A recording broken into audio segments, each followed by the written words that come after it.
You know why people come after you when you start to shine? Because you have to fight for that.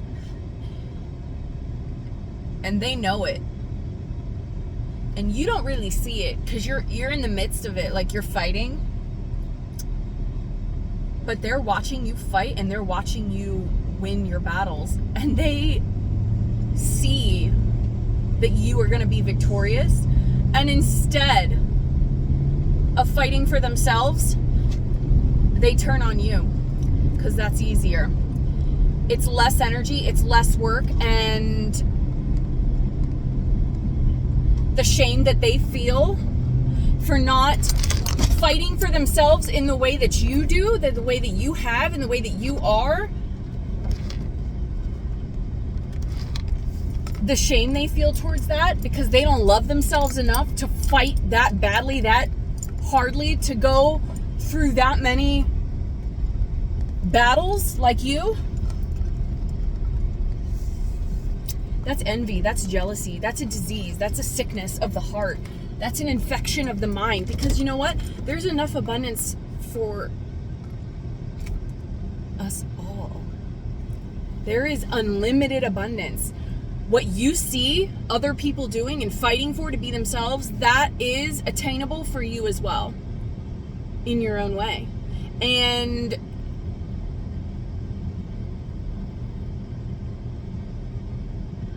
you only know that when you've fought for it, when you've climbed to the top and you can see the valley below you of destruction of all the enemies that you've come up against and defeated. When you're at the top of the mountain, you have a different perspective when you rise to the top. A big part of your life calling is coming up against everything that was set and put in your path to deter you from that and to destroy your inner knowing that that is your illuminated path, that that is your chosen path. So a big part of stepping into your power, claiming your authenticity, and owning your life is a big part of it, is challenging your haters, going up against the people who are watching you and praying for your demise. And there's a lot of them. There's a lot more than you think that there are because they're silent. They're silent watchers. They hide their intentions. They'll slip out though. When you get to a certain point though,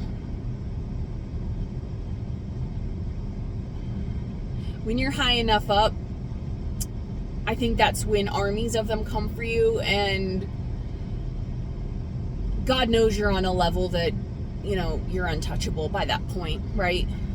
A big part of coming into your soul purpose is finding your voice enough to speak up about your demons,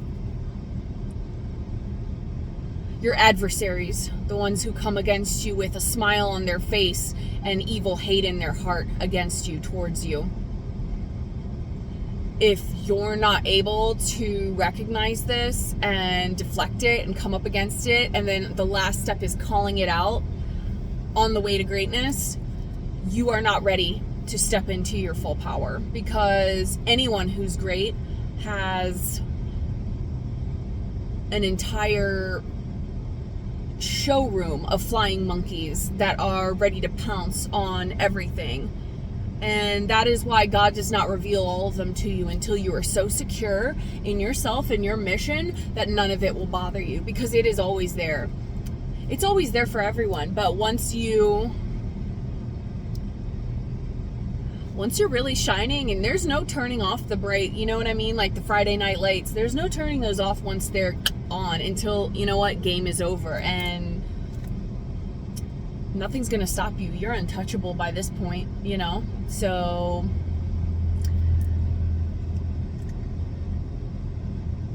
you can go ahead and ask your haters to take a seat and enjoy the show, because it's showtime, baby.